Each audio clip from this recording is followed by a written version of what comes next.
público ou emprego público com um trabalho ou formal ou informal. Ou seja, as famílias brasileiras estão numa misto já de dependência do Estado. A gente vive em alguns lugares um regime quase socialista. No Maranhão. No Maranhão, as pessoas dependem do Estado para sobreviver. Numa cidade pequena, as pessoas precisam do emprego da prefeitura ou vivem de um Bolsa Família. Ou seja, é um regime quase socialista. E adivinha, é uma bosta. Pode falar palavrão aqui? Não, né? Bota um pi aí. A gente evita, né? É um pi. Eu ainda, pré-candidato. Fala um pizinho. É uma desgraça. É o país, acho que é o estado mais miserável, né? 15% de analfabetismo. Não tem atividade econômica. Isto é um problema. Isto é um problema 10 milhões de vezes maior do que banheiro trans. Só que se eu for pra Brasília, quem que a direita está discutindo agora? Ah, o detergente. Eu vou tomar um detergente porque é comunista você ir contra a marca detergente. E a esquerda tá discutindo, sei lá, não, vamos reduzir a carga de trabalho. O que eles estão falando, cara? O que eles estão falando no Vietnã? Os nossos concorrentes, que não são Suécia, não é Inglaterra, não é Estados Unidos, nossos concorrentes são Vietnã, Índia, Botsuana. Esses nossos concorrentes, isso no mercado global que envolve produtos. Se eu for falar de agro, aí é outro universo. Esses concorrentes, eles estão trabalhando bastante, estão começando a ganhar mais por hora e estão ficando mais produtivos. A hora trabalhada deles está rendendo mais do que a hora trabalhada no Brasil. A gente está vendo maneiras de tributar mais quem trabalha e produz. Fazer os produtos ficarem mais caros, fazer as pessoas trabalharem menos sem ter como contrapartida aumento de produtividade. Ou seja, a gente está trabalhando para ficar muito pobre. Você tá aqui, né, deixe de ser pobre. Pois bem, o que está sendo dito aqui... Se mantenha pobre, né? O governo está vendendo um livro contrário a esse aqui. Ele está falando, vou te deixar pobre. E mais, eu vou convencer você que você deve ficar pobre. Que essa é a política do governo. O governo está dizendo, pessoal, você vai trabalhar menos, tá? E você vai ganhar igual. É mentira. É matematicamente impossível. Eles acham que tem um empresário fictício que tem um tacho cheio de ouro na casa dele. Ele tá escondendo, ele tá tomando esse dinheiro da pessoa e tá escondendo. O empresário tá endividado, tá quebrado. Os juros é alto, os impostos são altos, contratar uma pessoa é caro, tecnologia chega aqui de maneira cara, ou seja, o pequeno empresário brasileiro, ou médio, ou grande, todo mundo tá quebrado, tá com pouca grana. Aí o governo, não, agora eu vou aumentar o custo de contratação dele. Ou se as pessoas vão pra informalidade, que é o que vai acontecer, ou várias empresas vão ter que fechar ou alterar a dinâmica de trabalho delas. Sim. E a gente vai ficar mais pobre. Só que as pessoas não entendem isso. Não, eu tomo bronca, não, Renan. Não, porque você tem que entender que a escala 6x1 é uma crueldade. Cara, no fim do dia, o que você quer? Ela existe porque, no fim do dia, o arranjo atual faz com que ela exista. Se as pessoas tivessem a oportunidade de ganhar mais trabalhando menos, haveria essa oferta desses empregos. É o natural, como há em vários setores. Não há nesses setores por alguma razão, porque tem uma disponibilidade de mão de obra, porque tem uma necessidade do mercado de trabalho, porque as leis, e essa é a parte principal, as leis trabalhistas engessam muitas contratações. E é interessante, porque esse discurso, às vezes eles pegam, tipo assim, o cara que é ultra bilionário, como se ele fosse um reflexo da realidade de todo empreendedor do Brasil. E só quem abre uma empresa sabe como é caro você manter funcionário, você pagar folha de pagamento, é imposto pra caramba, é taxa, é coisa de sindicato, é regra que eles criam cada vez mais. E aí eu acho que é um problema, porque quando o cara chega e usa esse discurso, não, o rico tem dinheiro pra caramba, vamos mudar esse negócio. A maioria dos empreendedores que eu conheço estão, se afogando junto com a empresa, tentando sobreviver, né? E trabalham todos os dias. Trabalhando, não tem horário. Assim, aqui é um país que odeia quem gera riqueza. É um inimigo. Não tem coisa pior nesse país do que a justiça do trabalho. Custa 20 e tantos bilhões todos os anos. 20 e tantos bilhões. Aliás, né, não sei se você sabe dessa. Se você fechar a justiça do trabalho e pegar o dinheiro dela e usar pra pagar qualquer indenização que tem, paga todas as indenizações trabalhistas. Só pra você sustentar aquela máquina de inimigos de quem trabalha e produz, que a justiça do trabalho é isso. É um bando de inimigo de quem trabalha e produz, sendo pago com dinheiro público pra ficar lá ferrando a empresa. É isso que eles fazem.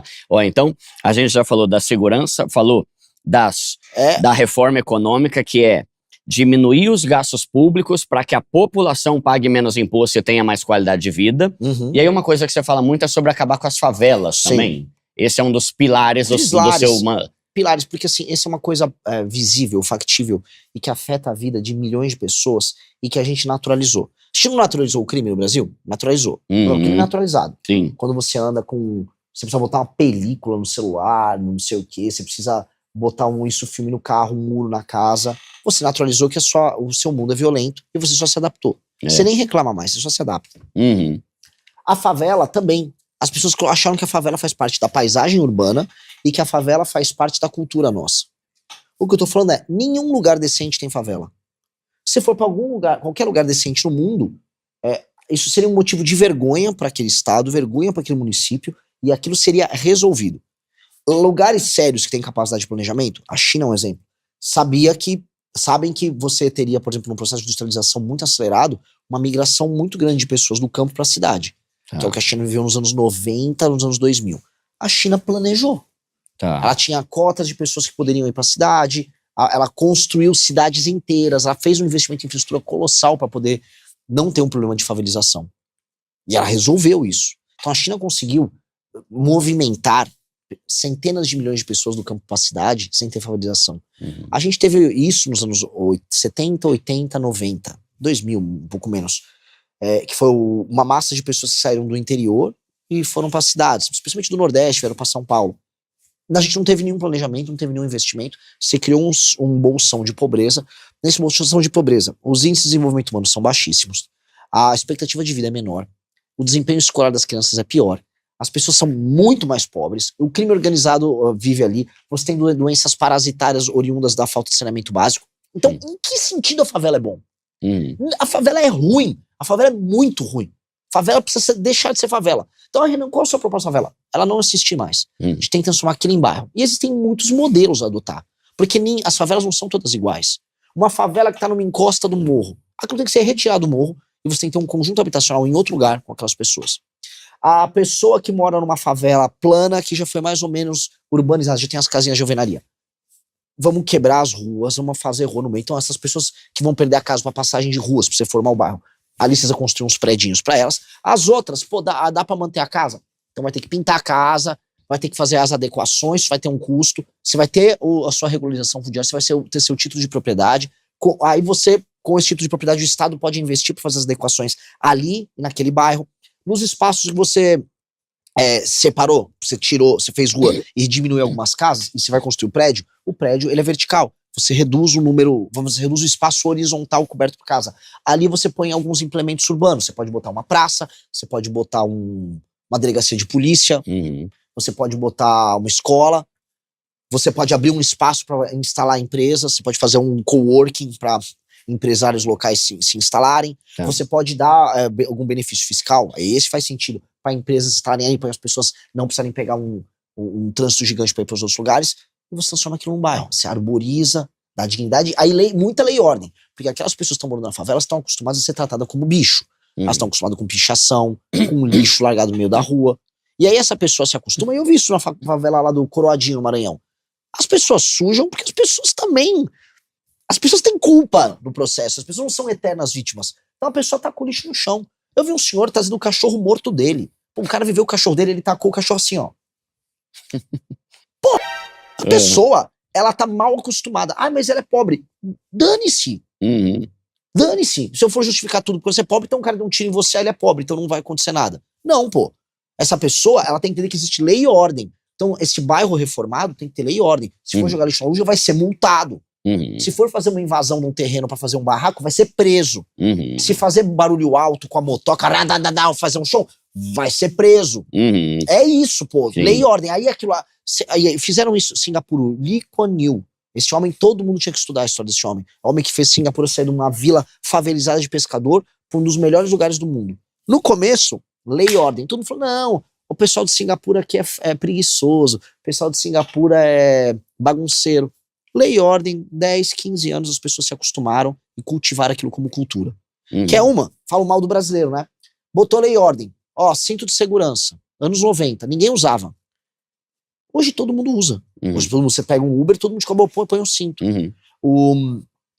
A lei lá pra não fumar dentro do estabelecimento. Todo mundo fumava, veio a lei. Hoje você considera um absurdo uma pessoa entrar aqui dentro fumando. Mudou. Então, a lei e ordem muda os costumes. A gente tem que impor isso em várias regiões, de modo as pessoas criarem a cultura. Kigali fica em Ruanda. Kigali Ruanda é um lugar que tinha guerra civil nos anos 90. Era tipo um inferno na terra. Aquelas guerras envolvendo os Tutsis, etc. Arrumaram Ruanda e falaram, ó, Kigali vai ser limpa. Impuseram multas muito caras para a população que sujasse a rua e eles estabeleceram uma cultura em que até o presidente da república participa de mutirões de limpeza. Kigali é um brinco. São Paulo não é. Ruanda estava em guerra civil, no meio da África. Então assim, estamos tomando pau de todo mundo. Do Vietnã, da Índia. A Índia resolveu o problema de saneamento básico antes do Brasil. Com 1,3 bilhões de pessoas. Super pobre, com uma renda per capita menor do que a nossa. Aí Ruanda resolve limpeza urbana. Botsuana faz a economia crescer mais que a nossa. É óbvio que o nosso problema é de liderança. Mas você sabe se lá nesses países tipo Índia, por exemplo, também tem essa polarização no sentido de que a cada 4 anos muda totalmente? Eu vou falar um absurdo aqui, tá? Ditadura é uma desgraça. Mas pelo menos o cara fica o tempo todo, ele tem 40 anos pra mudar. Uma coisa que quebra as pernas no Brasil, ao meu ver, é esse negócio de que o cara tem 4 anos, aí na outra eleição vem outro que muda tudo, aí vem outro que muda tudo, e tudo é meio que 10, 15 anos, meio que longo prazo, né? Olha só, quase todos os grandes exemplos de crescimento de uma nação com a imposição da ordem, um grande ganho, ultimamente, não vieram, nesses últimos exemplos que eu estou dando aqui, com sistemas democráticos caóticos como a gente vive. Dito isso, você também consegue fazer uma democracia. A gente só tem que mudar o sistema de incentivos da nossa democracia. Nossa democracia é muito doente. Então o sistema de incentivos da nossa democracia é para você manter a pessoa pobre e comprar a pobreza dela. Você troca o favor do Estado com aquela pessoa pobre, e aí nessa troca você ganha uma vantagem, e aí você nunca consegue fazer mudanças rápidas. Enquanto que um ditador ou um regime semi-democrático consegue. Então a Índia tem uma democracia, ela conseguiu endereçar várias coisas. Isso acontece por várias razões. Você pode ter, por exemplo, uma democracia em que os polos concordam com o básico. Por exemplo, os países europeus no pós-guerra, todos democráticos, cresceram bastante e criaram um modelo. Todo mundo concordava na Europa pós-guerra que tinha que ter saneamento básico. Aqui não. Aqui não. Todo mundo concordava na Europa pós-guerra que assim, se você for assaltado, o bandido tem que ser preso. Aqui não. Aqui não. Porque são muito diferentes as ideias, os opostos. Assim, existe um problema que envolve, a esquerda, que ela é demente. A direita que não existia, agora existe, que ela é idiota, mas a esquerda ela é demente em termos de ideias, políticas públicas, ela é pouco funcional, ela se sabota. E existe uma coisa aqui que é o centrão, que é uma coisa que não existe nessas nações. Ou se existe, existe de uma outra maneira. Que é basicamente uma classe política que ela vive da pobreza. Um político do centrão, um político que compra o voto do pobre, que gosta de dar assistência para uma pobre, que gosta de manter as pessoas na pobreza, que gosta de viver com o pires na mão. Um político do centrão, eu vou dar um exemplo, eu gravei um vídeo sobre esse cara. Tem um cara que chama Ciro Nogueira, foi alvo de uma operação agora da PF, envolvendo o Banco Master. O Ciro Nogueira foi, durante os últimos anos, um dos 5 políticos mais poderosos do Brasil. O Ciro Nogueira, a família dele controla uma cidade no Piauí chamada Dom Pedro II. É uma porcaria de cidade. Nunca melhorou. Ele tá mandando na política brasileira desde 95. A cidade dele continua mal. Ele é de um estado como o Piauí, que ele é senador há muitos anos. O Piauí é um dos piores estados do Brasil em quase todos os indicadores. Tá lá sempre disputando com o Maranhão, assim, os piores lugares. Maranhão, Alagoas, Piauí e alguns estados do norte. Não obstante, ele é muito poderoso. Ou seja, o que faz um cara de um estado muito mal administrado ser tão poderoso nacionalmente? Aí eu pego o Alcolumbre, presidente do Senado, é Dom Apá. O presidente da Câmara era o anterior de Alagoas e o atual é da Paraíba. Por que a gente é administrado por políticos que vêm dos lugares mais mal administrados? Numa empresa não é assim. Num time de futebol não é assim. Você contrataria como técnico do seu time de futebol o técnico da seleção brasileira, um cara que era técnico do time da Série C? Não. Ninguém faz isso. Mas o Brasil faz. Na política, quem manda em você são os caras dos piores lugares. Por quê? Quanto mais pobre o lugar que você administra, mais fácil você controlar as pessoas. E sendo fácil você controlar o seu eleitor não te cobra. Ele só quer que você dê uma grana pra ele. Ele não cobra uma posição ideológica, uma posição moral. Ele só quer que você cuide dele, porque ele tá muito pobre. Aí esse político, a vida dele é muito fácil. Ele vai no governo federal, põe uma faca no pescoço do presidente e fala: me dá dinheiro, eu mando pra minha base, me reelejo, agora vou fazer negócio. Agora eu quero fazer lobby. Aí ele fica rico, estando sempre no governo. Esse Ciro Nogueira, ele foi do governo Lula, ele foi do governo Fernando Henrique, Ele foi do governo Lula, ele foi do governo Dilma, ele foi do governo Temer, ele foi do governo Bolsonaro e agora ele também é do governo Lula. Você não vai deixar ele no teu governo, Nem né? Desculpa o palavrão, bota o pi também, mas nem ele, Antônio de Rueda, do União Brasil, esses caras são parasitas. E esse é um problema maior do que a esquerda. Muito maior do que a esquerda. A esquerda tem ideias ruins. Agora a esquerda representa um nicho urbano de ideias ruins.